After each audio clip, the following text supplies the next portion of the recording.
يا بني أقم الصلاة وأمر بالمعروف وانه عن المنكر واصبر على ما أصابك إن ذلك من عزم الأمور.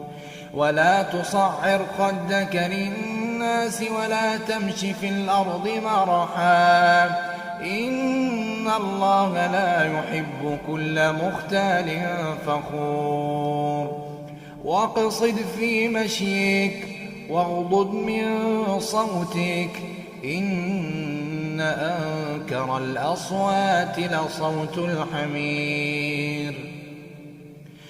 ألم تروا أن الله سخر لكم ما في السماوات وما في الأرض وأسبغ عليكم نعمه ظاهرة